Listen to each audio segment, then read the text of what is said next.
Seorang CEO miliarder cantik yang memiliki aset ratusan miliar yang sedang membutuhkan pasangan nikah demi pembagian harta warisan, namun hari itu, dia pergi ke tempat kencan buta yang salah.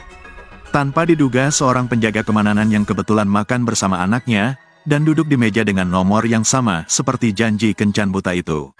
Wanita itu berpikir jika pria itu adalah orangnya, dengan sedikit basa-basi lalu ia menanyakan identitas pria itu. Pria itu bernama Qin Xiao, dengan status duda, dan bekerja sebagai penjaga keamanan. Sementara wanita ini bernama Lin Suhebei, Presiden Gruo Ling Xiao. Kelola ratusan miliar aset, dan aset pribadi melebihi 10 miliar. Sementara gaji pria itu hanya kisaran 4.000 atau lebih sedikit 3.000 yuan. Karena mendengar pria itu sangat miskin, wanita itu berpikir dia tidak pantas pergi kencan buta dengannya. Namun justru hal itu membuat pria itu bingung, karena dia tidak pernah memesan untuk pergi kencan buta. Anak pria itu pun berpikir jika ayahnya akan mencari ibu baru untuknya. Lalu dengan berani anak kecil itu berkata, dan melihat jika kalung yang dikenakan wanita itu sama dengan kalung ibunya. Ia berpikir jika dia disuruh oleh ibunya untuk menemani ayahnya. Ayahnya pun menegur anaknya agar bersikap sopan. Lalu ia berkata pada wanita itu, jika dia salah orang bukan dia di sini untuk kencan buta. Namun wanita itu pun bilang, tapi ini adalah meja nomor 9, sesuai dengan janji di kencan buta itu. Lalu ia bilang tidak usah khawatir, karena dia bukanlah wanita matre. Namun tanpa diduga ternyata nomor di meja itu terbalik, sebenarnya itu adalah nomor 6. Dan siapa sangka, benar saja, pria yang duduk di sebelahnya adalah meja nomor 9 dan orang yang memesan kencan buta dengannya. Melihat penampilan laki-laki itu justru membuat wanita itu ilfil. Katanya disebut pria berkualitas tapi dia seperti pria yang aneh.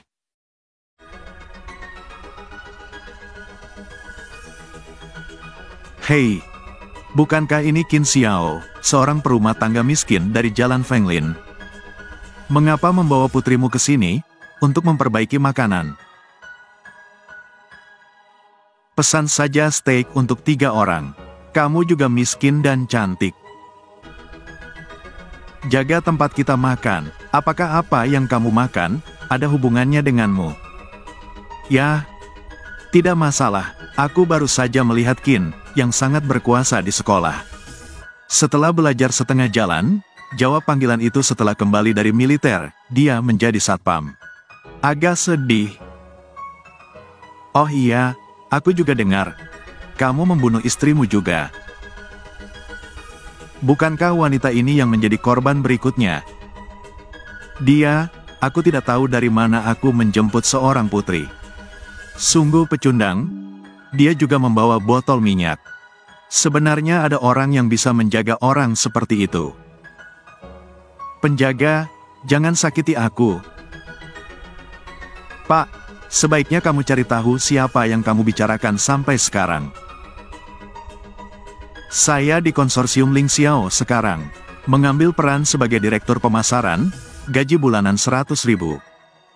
Saya kebetulan bertanggung jawab atas area villa tempat Anda bekerja. Cukup satu panggilan telepon dari saya dan Anda bisa dikeluarkan. Oleh waktu, kamu dan putri penjahatmu harus tidur di jembatan.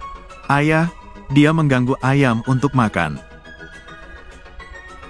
Oke, jangan bersuara. Bahkan jika aku membuatnya berlutut di tanah sekarang, makanlah ini, kamu sia-sia. Aku punya menjilatnya sampai bersih seperti anjing. Apa aku benar, Qin Xiao? Kamu baru saja mengatakan bahwa kamu adalah direktur pemasaran konsorsium Ling Xiao. Ya, cantik, berkenalan. Pria di hadapanmu adalah seorang pemarah nutrisi. Dalam masyarakat saat ini, kekuatan adalah latar belakang. Gaji 1 bulanku setara sampai 10 tahun pengerjaan pipa untuknya. Selama Anda mengikuti saya, tas mobil pilihan Anda. Nama Anda Huawei. Si cantik benar-benar dapat mengingat nama saya. Dengan senang hati, mengapa kita tidak berpindah tempat dan makan santai? Pertukaran mendalam. Tidak. Saya hanya mengonfirmasi. Huo Sao, kamu sedang mencari kematian, kan? Huo Wei, kamu dipecat. Hahaha. Menurutmu siapa yang akan memecatku? Mulai hari ini, aku adalah ibu tiri dari anak ini, istri Qin Xiao. Kamu seperti putriku, kamu malu aku dan membuatku malu. Kamu sangat tidak tahu malu. Jalang, beraninya kamu macam-macam dengan Tuan Huo. Tidak ada yang bisa pergi hari ini. Tuan Huo, kenapa kamu tidak melihat siapa aku?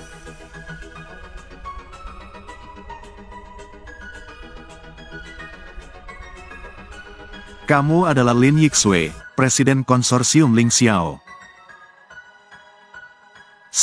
Aku tidak tahu itu kamu, pemimpinnya. Aku ingin tahu, itu kamu sekarang kembalilah ke tempat kerjamu dan kemasi barang-barangmu. Keluar. Kamu tahu, aku tidak suka Chen Ximing.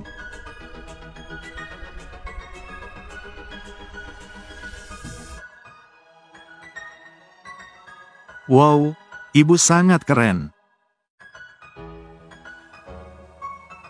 Xiao Qing, jangan tertawa dan berteriak. Terima kasih. Kita semua akan menjadi satu keluarga mulai sekarang. Sama. Apa artinya? Menikah denganku. Yang benar aja, ayo pergi, Xiao Jing. Ayah akan mengajakmu makan nanti. Karaktermu sepertinya cukup bagus sejauh ini. Aku akan mengatakan yang sebenarnya. Aku hanya perlu berstatus menikah. Kamu juga tidak menginginkan putrimu. Aku akan selalu menemanimu melewati masa-masa sulit. Jadilah suami dan istri bersamaku. Mulai sekarang Xiaoqi adalah putri Beidou. Seperti yang terjadi hari ini, selama aku di sini, itu tidak terjadi lagi. Ayah, semua orang punya ibu. Hanya Xiaoqi, biarkan aku memikirkannya. Aku juga ingin menghadiri pernikahan. Kakakku dan aku tidak membawa buku registrasi rumah tanggaku hari ini. Dan aku tidak membawa buku registrasi rumah tanggaku aku juga. Mau makan? Ya.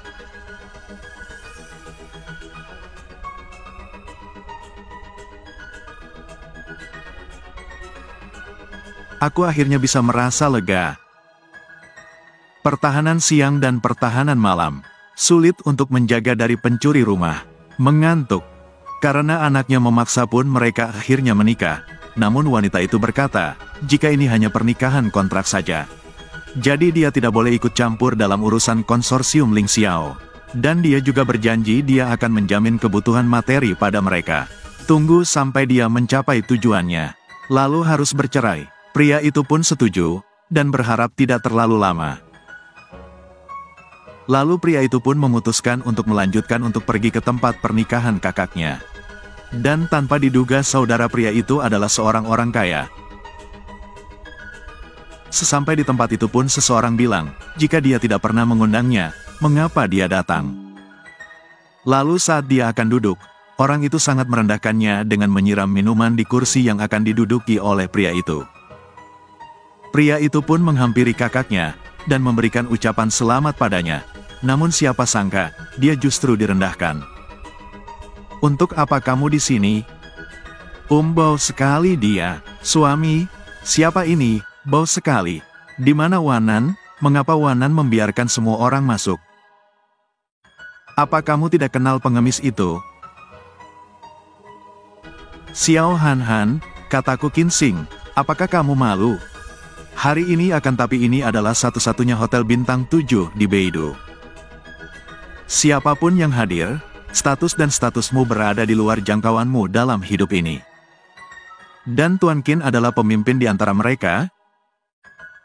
Bagaimana denganmu, sampah? Xiao Han, lagi pula kita bersaudara. Diamlah, sejak aku masih kecil, kamu sudah menghancurkanku. Sekarang aku akhirnya bisa membuktikan, bahwa aku lebih baik darimu. Sekarang kamu datang lagi ke teras dinding. Aku tidak tahu, apakah wanita tua yang sudah mati itu melihatnya.